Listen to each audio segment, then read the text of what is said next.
হচ্ছে ব্যাপারটা এমন হয়ে গেল মিয়া খলিফা নিজেকে সতী দাবি করছে।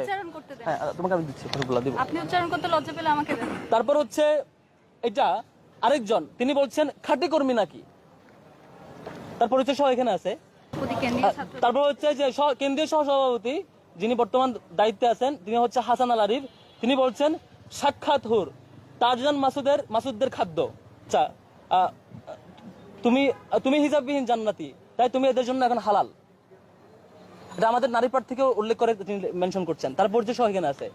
প্রোফাইলে দেখেন তার এই যে আমাদের বিএনপির জাতীয় নেতৃবৃন্দের ছবি আছে।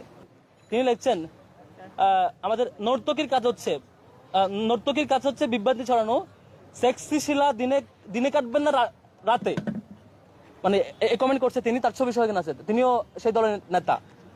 তারপর আসেন আরেকজন মানসুর আলম, আজকে অনেক ভালো ভালো বক্তৃতা দিয়েছেন, যিনি আজকে ছাত্র দলের নেত্রী, আজকে সেই ইস্যু করে খুব গরম গরম বক্তৃতা দিয়েছেন। তাদের এই যে 30টা কেস, ধর্ষণের কেস, 44টা যেগুলো সেগুলো ভুলে গেছেন। তিনি মন্তব্য করছেন আমাদের ছাত্রীবন্ধুদের নিয়ে, সেবাদাসী পুস্টার গার্ল কমেন্ট করছেন। তারপর আরেকজন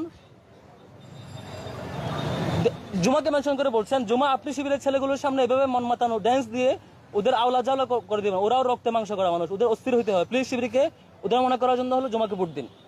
মানে জুমাকে মেনশন করে উল্লেখ করছে, তাকে মেনশন করে পোস্ট করছে। আরেকজন দেখেন, তিনি আমাদের আরেকজন প্রার্থীকে মেনশন করে বলছেন শিবিরের ব্যবসা বিষয়ক সম্পাদক, তিনিও সেই দলের আরেকজন। তবে আরেকজন দেখেন তিনি লিখছেন গুপ্ত শিবিরের খাদ্য, এগুলো এখানে অসংখ্য আমার কাছে, মানে এখানে তো সবগুলো আনি নাই, 5 শতাধিক এরকম স্ক্রিনশট প্রিন্ট করা আছে, সবগুলোই মানে মুখে উচ্চারণ করার মতো ল্যাঙ্গুয়েজ না আর কি।